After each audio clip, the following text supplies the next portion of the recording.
Hello guys, Nurseverse here, and welcome to another video. And today we're once again going to be playing some more Verdun. This is going to be another one of those post-gameplay commentaries where I'm just going to talk about the game. So today I'm going to show off the other game mode that is in this game, which is called Frontlines. And this is sort of the main game mode of the game, the one that this game is sort of designed around. It's I think I mentioned it barely in the last video, where you're supposed to play in a squad and you basically try to defeat the other team. So the game mode is sort of trying to simulate / replicate how the First World War was fought, but it's not very realistic, but it's kind of a... You can see very easily that it's based upon how warfare was on the Western Front during the First World War. So basically, the map is divided into different areas, and usually there is a trench or some sort of defensive stuff in each of those zones. And basically, the goal for the players is that in the beginning of the game, they start out in sort of the middle of the map, and then it's all about capturing these trenches and keep pushing the other team further and further back in their map. And basically the first teams who are able to push the other team into the last trench and capture the enemy's last trench win the game. But it's a little bit more complicated than that. One quick thing I can talk about in the gameplay though is that you might notice right now that the gameplay is a little bit edited, because I tend to do a lot of dying and just general failing when I play this game. So I've decided once again to edit out the lame parts and try and only bring in the parts that I thought was interesting. But something you might notice though is that a lot of the gameplay you're going to see is just going to be me sort of semi-camping and just picking off enemies at a distance. And that's something I sort of want to talk a little bit about, but I'm going to come back to that once I've firmly explained how the game mode works. So basically, one thing you could compare it to is the game mode War from the game Call of Duty World at War, where basically it's two teams, doing exactly what I just explained, trying to capture positions. But this game has one major difference though, and that is, or this game mode I guess, and that is the fact that it's not one position that both of the teams try to capture. The game is basically made so that there is something, like the game itself tells you what to do. So there's always one team who's defending and one team who is on the offense. And that's so, and basically the game itself is what's telling you what to do, not necessarily what the players in the game actually do. So you'll see messages popping up like attack the enemy trench now, or defend from the enemy counterattack, or defend the trench, or whatever. And you basically have to follow that. And if you try, let's say you are defending, as I'm pretty confident my team is doing right. No, we might not. I don't even know what I'm doing in the gameplay right now. But to be honest, it doesn't matter that much. Because basically, say you are the defender, or you have been, designated as the defender of, like by the game, and you're sitting in a trench trying to defend. If you try to go over the trench, and start charging the enemy, you will just be executed for treason, as they call it, which is basically just like you go out, out of your area. So, and that basically makes it so that you die. I mean, a lot of games have that. There are no borders of the map, so if you go outside of the map, you'll just die.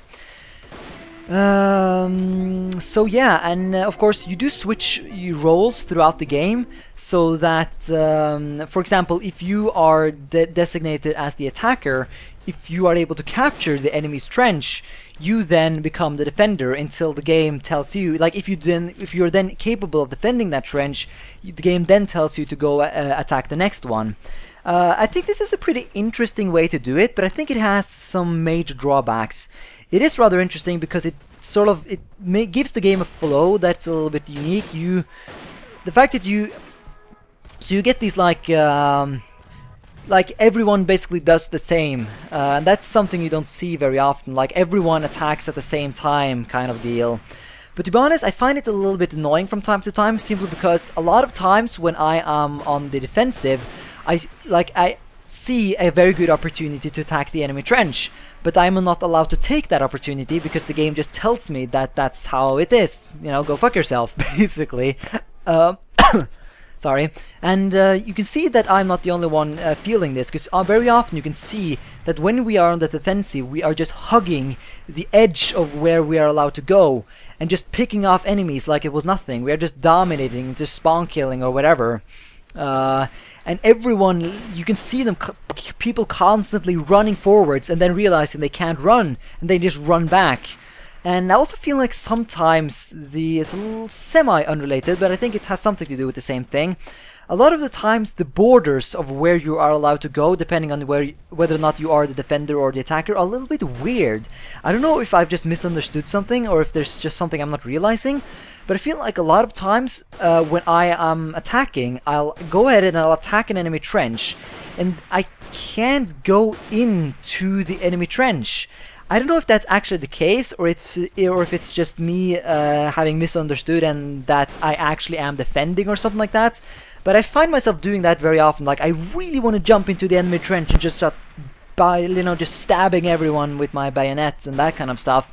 But I just can't do it, because if I jump down, the game is like, so you can't be here, go back or you will be executed for treason, whoa, you know? And I don't really, you know, that's just like, what? No, that's not fun, you know? Sorry for the microphone is failing a little bit here. I don't know what's up with that, but anyways. So that's basically how the game mode is. Another, of course, major part of the game mode is the fact that you're divided into squads. Of course, I don't feel like I have had too much of an impact on this. I feel like I'm sure it matters more if you are actually playing with other friends of yours. I haven't had any friends buy this game yet, so I haven't really been able to play it with anyone. I've just been able to play by myself. And the squad system is a little bit interesting. There's no customization whatsoever in the squad. All you do is that you choose a class. And I believe I've said in the last video that there's only 4 classes, and I think that's wrong, actually. I think there are more classes. At least I can see certain times that there are only 4 options, but none of them are, for example, machine gunning, which is one of the classes. So I don't know what decides what classes are available within the squad, but that's a thing. So I feel like the squad system is interesting. Of course, I would, and I think it's an interesting idea, but I really hope they later on add some sort of game mode where you could do some more customization, because you do get perks and different weapons and all that kind of stuff. It's just that you can't choose them yourself. You have to choose one of the classes, and very often you're not allowed to choose the class you want simply because it's already taken by someone else. So 4 people can't be a sniper, for example. They can only be 1 at a certain time if the squad allows you to choose that class. And I feel like that sometimes causes some problems, because I feel like certain classes are just underpowered compared to others, or overpowered. It depends how you look at it.